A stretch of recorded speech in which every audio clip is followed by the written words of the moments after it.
عربی ادب میں بھی باقاعدہ افسانچہ کی روایت موجود ہے۔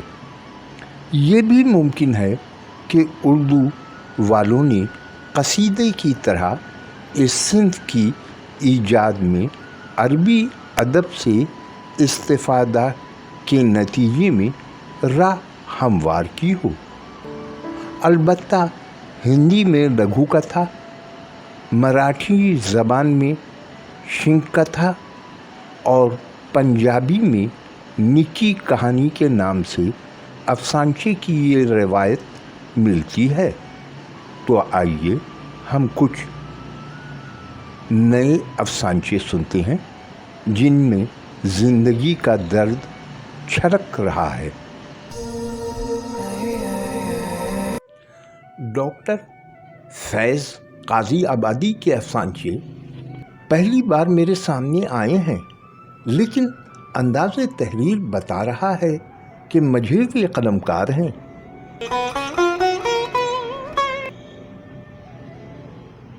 خوب لکھا ہے۔ تو آئیے سنتے ہیں ان کا افسانچہ۔ عنوان ہے تدبیر۔ امجد کا ٹیسٹ پازیٹیو آتے ہی سنگ آباد کو ریڈ زون قرار دے دیا گیا۔ اس گاؤں کے تمام راستوں کو سیل کر کے لوگوں کو گھروں تک محصور کر دیا گیا۔ سنگ آباد میں ہی اشرف بھی رہا کرتا تھا۔ مزدور پیشہ تھا، روز کنواں کھود کر پانی پینے والا۔ گھر میں جو کچھ تھا وہ 3 دن میں ہی ختم ہو گیا۔ جب بھوک ستانے لگی تو بچے بلبلا کر رونے لگے۔ اشرف اور اس کی بیوی نے پیٹ پر پتھر تو باندھ لیے، لیکن بچوں کی بھوک ان سے برداشت نہ ہو سکی۔ وہ بھی بچوں کے ساتھ رونے لگے۔ تبھی ایک خیال آیا اور اشرف کے چہرے پر خوشی چھا گئی۔ آدھے گھنٹے تک 3-4 آدمیوں سے موبائل پر باتیں ہوئیں۔ اس نے فون بند کیا تھا کہ اسی وقت اس کے بوسیدہ مکان کے سامنے 3-4 گاڑیاں آ کھڑی ہوئیں۔ حفاظتی لباس میں ملبوس عملہ اترا اور انہیں کانچ کے برتن جیسی احتیاط کے ساتھ بچوں اور بڑوں کو گاڑی میں بٹھایا گیا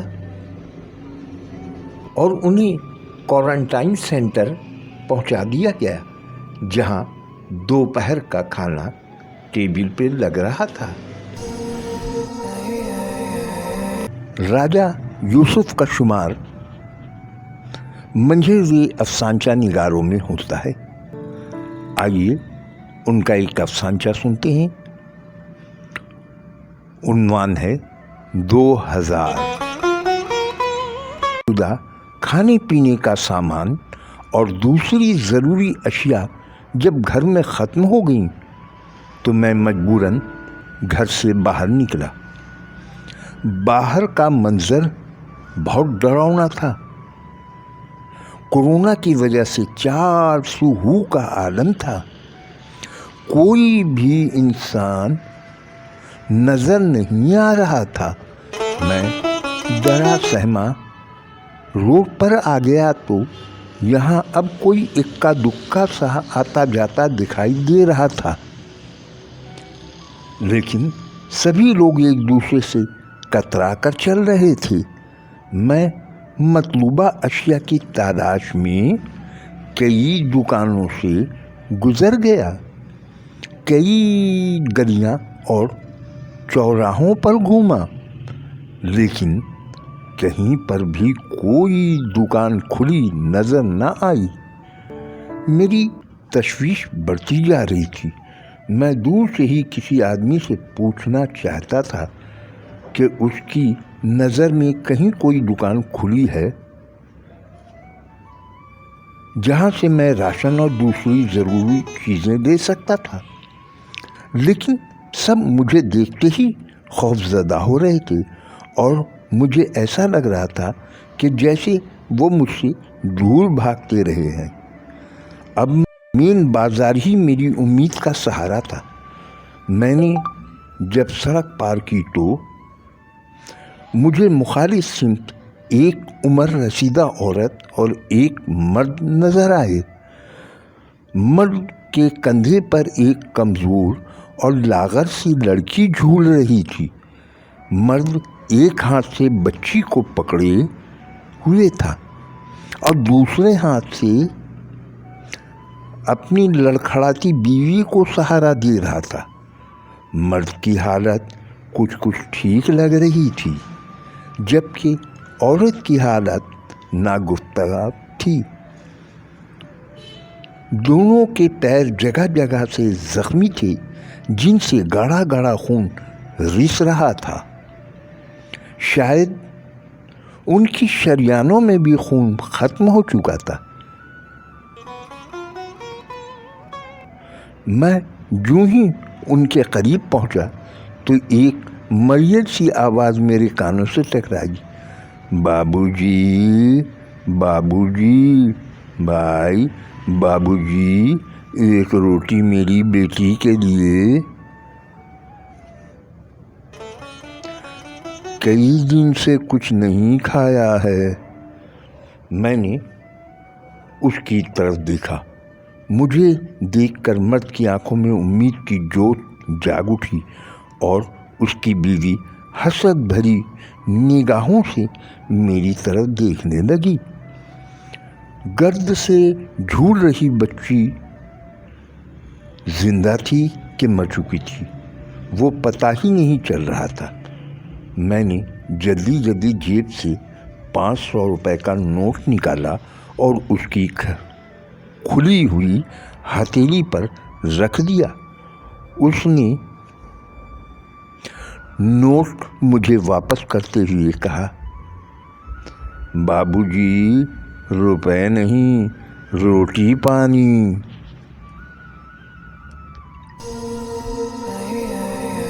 افسانچے کی آبیاری کے لیے دنیائے افسانچہ کا حلقہ وسیع کریں۔ اپنے احباب سے گزارش کریں کہ وہ چینل کو سبسکرائب کریں۔ سبسکرائب کرنے کے بعد گھنٹی کا بٹن ضرور دبائیں۔ محمد عثمان جامعی ایک مجہزی قلمکار، ان کا افسانچہ سنتے ہیں۔ عنوان ہے پہچان۔ بابی، فرید والا کام کسے دیا ہے؟ باس، گینگ میں جو نیا لڑکا آیا ہے شوقی، اسے۔ ابھی وہ کر لے گا؟ پکا کر لے گا، بڑے آرام سے کر لے گا، آپ بالکل ٹینشن مت لو باس۔ دیکھو، یہ عام بندے کا نہیں، بڑے دل گردے والے کا کام ہے۔ پوری فیملی صاف کرنی ہے، میاں بیوی 4 بچے سب، وہ بھی چھرے سے۔ بے فکر رہو باس، اس کا نہ دل لرزے گا نہ ہاتھ، منٹوں میں سب صاف۔ اچھا، بڑا اعتماد ہے تجھے اس نئے لونڈے پر؟ گینگ میں آنے سے پہلے وہ کیا کرتا تھا؟ کسی کے لیے جنگلوں اور باغوں میں ہرے بھرے درخت کاٹتا تھا۔ اوہ، پھر ٹھیک ہے، کر لے گا۔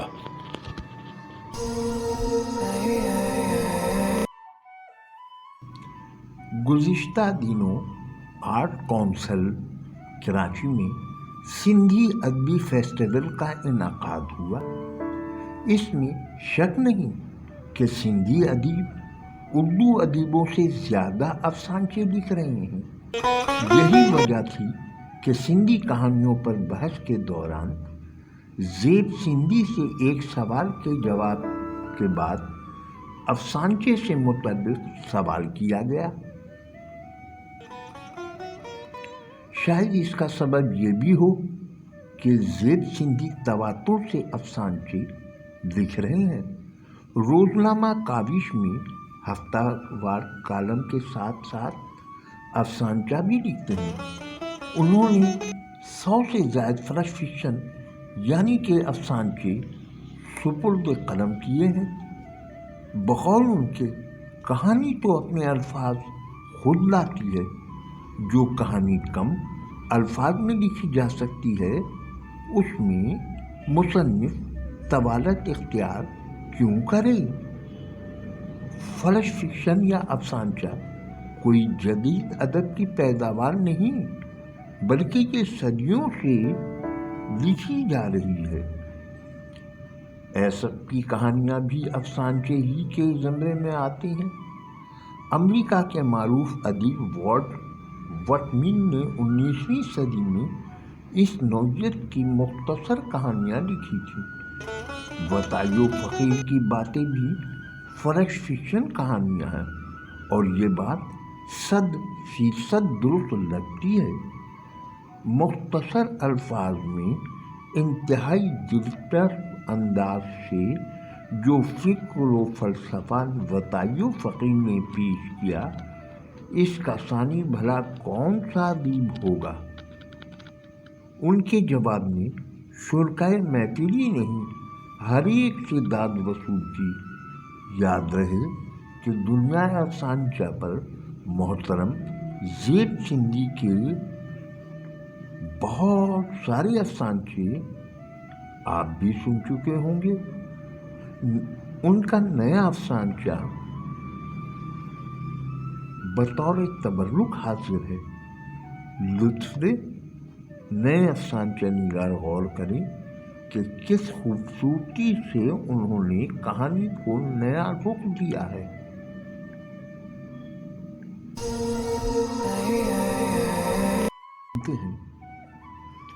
سندھی افسانچہ کفن کے ٹکڑے، جسے زیب سندھی نے قلم بند کیا اور اسے اردو کے قالب میں ڈھالا ہے آکاش مغل نے۔ 93 سالہ ضعیف شخص ایک ہاتھ میں اشیائے خورنوش کا تھیلا اٹھائے دوسرے ہاتھ میں تھامی لاٹھی کے سہارے چلتا ہوا گھر میں داخل ہوا تو اپنی 92 سالہ بوڑھی بیوی کی طرف دیکھ کر حیران رہ گیا۔ گھر پہنچنے والا ہانپتا کانپتا معمر شخص دروازے پہ ہی کھڑا ہو کر تعجب سے اپنی بیوی کی طرف تکے جا رہا تھا۔ تھکاوٹ اور دم کشی کے باعث جب کچھ بولنے سے عاجز رہا تو چپ چاپ چلتا ہوا صحن میں درخت کے نیچے بچھی چارپائی پر جا بیٹھا۔ سخت گرمی میں طویل مسافت طے کر کے گھر پہنچنے کے باعث کہن سالہ شخص کا لباس پسینے میں تربتر ہو چکا تھا۔ پسینے سے بھیگے قمیص سے اس کا ہڈیوں کی مالا بنا لاغر جسم صاف جھلک رہا تھا۔ چارپائی پر بیٹھنے کے بعد بھی اس کی دمکشی میں کمی نہ آئی۔ منہ کے ذریعے لمبی لمبی سانس لینے کے باعث اس کا سینہ اتھل پتھل ہو رہا تھا اور اس کی گردن کی رگیں تنی ہوئی تھیں۔ چارپائی کے قریب فرش پر بیٹھی بڑھیا اٹھی۔ اس نے چارپائی کے برابر میں رکھے گھڑے دان پر رکھا گلاس مٹکے میں ڈالا اور پانی کا گلاس بھر کر شوہر کو دیا۔ بوڑھے نے لرزتے ہاتھوں سے گلاس تھاما۔ اس نے کچھ گھونٹ بھرے جبکہ کچھ پانی راشے کے باعث اس کے پسینے میں تر کپڑوں کو مزید بھگو گیا۔ بڑی بی نے خادم کے پاس چارپائی پر رکھے ہوئے